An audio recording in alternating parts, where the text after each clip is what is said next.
Alright, so just like my last project that I showed you, I will be starting off by sanding my project first. This is just an electrical hand sander that I feel works a lot better than sandpaper. You can use sandpaper, but this is just a lot more efficient and it just goes a lot faster.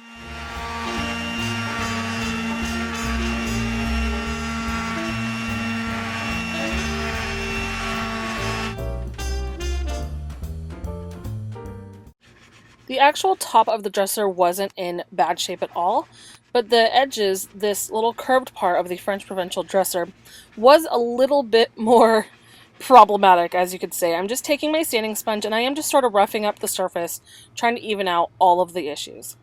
So now I have these really strange little 4 holes at the bottom of my dresser, so I'm just taking a little bit of spackle and my little spackling tool and I'm just filling in the holes. Next, I am just taking my screwdriver and I'm going to unscrew the drawer handles on the front of my drawers. You are going to want to hold on to these, so I suggest putting them in a Ziploc baggie and keeping them in a safe spot.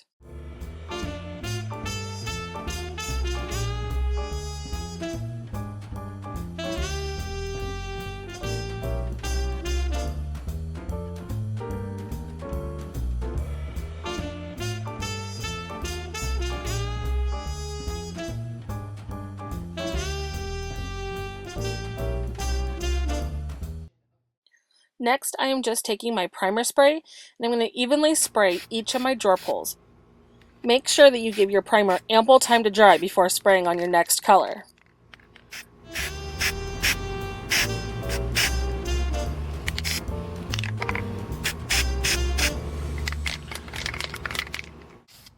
Once your primer has dried, it is now time for you to paint your drawer pulls with whatever color that you picked.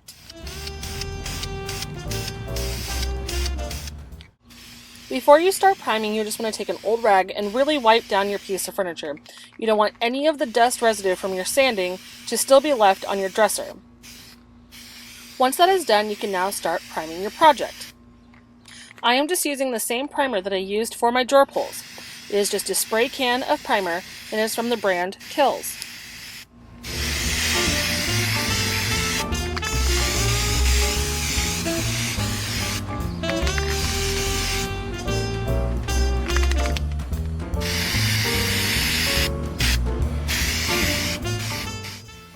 And we're still priming.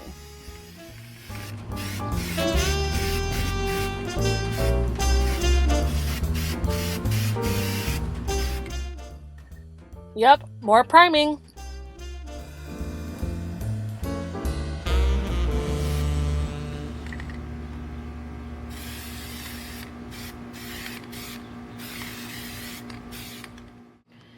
Okay, so next I am just priming the insides of my drawers. If you saw my last furniture makeover, you'll know that I like to paint the inside as well as the sides of the drawers. The reason why I'm priming is because since it's never been painted before, it's going to soak up a lot of your paint. And that can get pretty costly. Once my primer dried, I went in with just a plain white color since that was the color that I wanted on the insides of my drawers. And I'm sorry for the grainy video. I was filming this as the sun was setting, so it's very hard to see, but I'm just taking my white paint with a normal paintbrush. I believe it's an angled paintbrush, and I am just giving it a nice even coat on each side of the drawer. I let the inside of my drawers dry overnight, and now I'm just going back in with my white paint and a paintbrush, and I'm giving a nice even thick coat of paint on each side of my drawers. I didn't film the process of how I created the pink and white stripes on the side of my drawers, but I used the exact same technique and process in my desk makeover video.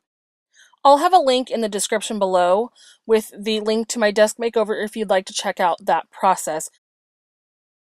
If you're going to be doing a stripe design, you are going to want to start with the lightest color first, and then once you tape it off, you can then go in with your darker or brighter color.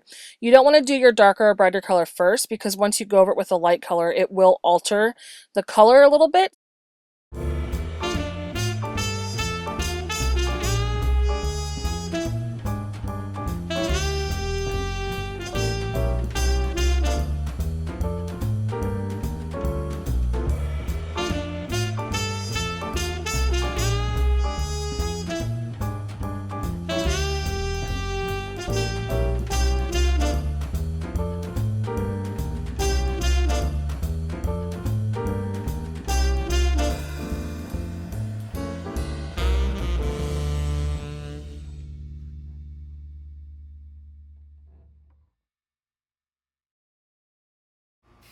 I seem to have not have filmed the clip where I sanded the fronts of my drawers, but now I am just going in with my spray primer again and just giving it a nice even primed coat for the front of the drawers.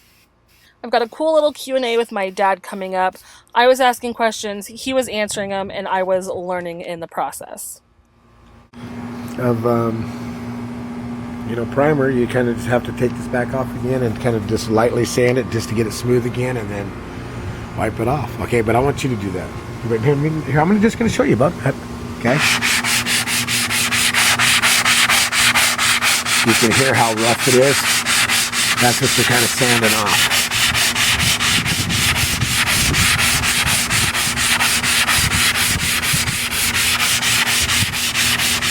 And you can kind of go like this and see.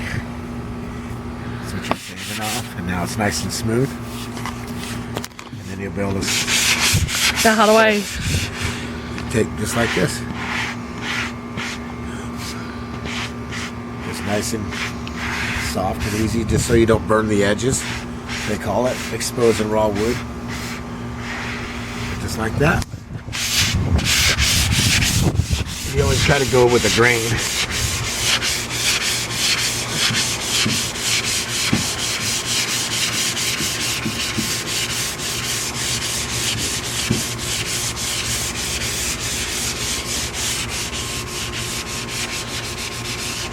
Now, is this a result of putting on too much primer, or is this perfect? Okay.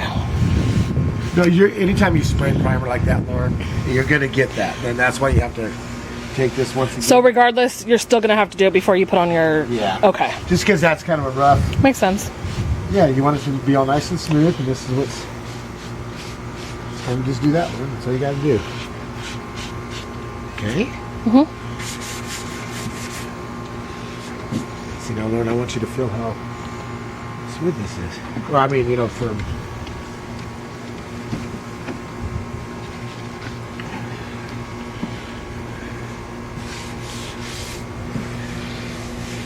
Wow. That's a huge difference.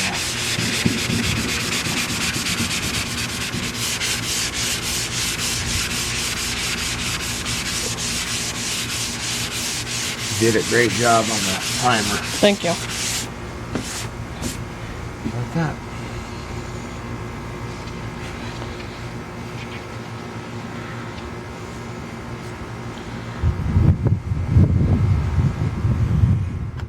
So these clips are going to go really fast, and you're thinking that this probably escalated quite quickly. And we are just going in with my dad's paint sprayer that he uses to spray interiors of homes and whatnot. And he is just giving it the first coat of pink paint. You can roll this out with a paint roller or even just a paintbrush. But since we had access to the paint sprayer, we just thought it'd be easier if we just knocked the project out really quickly and just gave it a few coats and called it good. You're probably thinking, Lauren, you didn't paint this yourself, but I actually did paint both sides of the dresser, and I was just filming my dad because it was easier for me to film and for him to paint, and it would just go a lot quicker. So you don't see it, but in some of the other coats and the other layers, I did the majority of the painting. He just did the main surface stuff just for filming purposes. You might be wondering why we taped off the bottom legs of the dresser, and that is because we're going to do a technique called gold dipping. So we didn't want to get any pink paint on the legs since we didn't want it to interact or interfere with the gold paint that would be spraying later on. And basically we just took our painter's tape and our painter's paper and taped off the bottom and the back. And here are just a couple clips of my dad helping spray a second layer of paint on the front of the drawers and on the back of the front of the drawers, if that makes sense.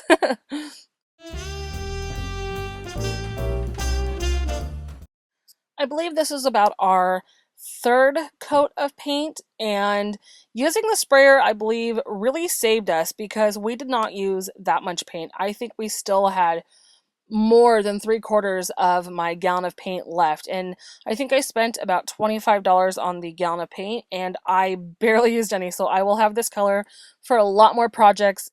My dad is a perfectionist just like I am, so that's why we gave this project more than enough coats of paint. You don't have to do this many coats, but this was just our personal preference. We just wanted it to have a nice opaque finish. So this is totally up to you on how many coats you want to do, but this is just what we preferred best. So we are now going in with our gold spray paint. We did wait for the dresser to dry completely before we taped off the drawer area. We didn't want any gold overspray to get onto the pink paint. So just like the dresser, I did spray the other side and the majority of the front of the dresser.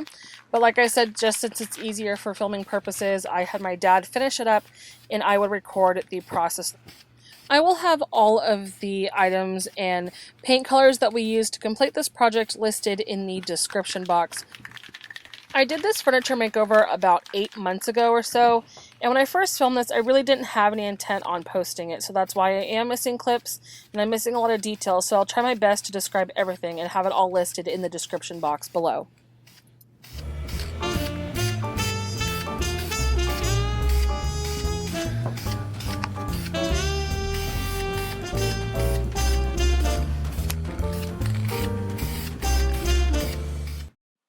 This is pretty much the final step as far as what I did for this makeover.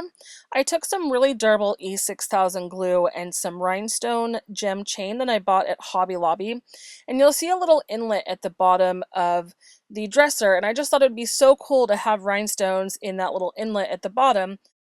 A tip for this step would just to have the dresser laying on a very sturdy table on its back so that when the glue is drying, the gravity will just kind of naturally hold on to the rhinestone chain. If you're to do this while the dresser is standing up, there's always that possibility of having the glue and the chain becoming detached and then having it fall off, and then you might have glue everywhere. So I just suggest having the dresser laying on its back. Let it sit overnight just to really have the glue and the gems adhere to each other. You don't want anything falling off, so this is just what I found works best. I do recommend using the E6000 glue over hot glue since it is just more durable and it's just going to last you a lot longer. If you're going to invest in the rhinestone chain and you're going to invest in the time to do this, I would just suggest doing the right way from the beginning so you don't have to ever go back in and do any touch-ups.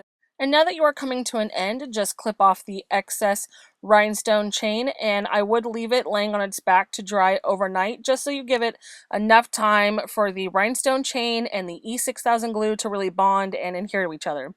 Here is just an overview of what the rhinestone chain looks like up close on the gold dipped legs and bottom of the dresser.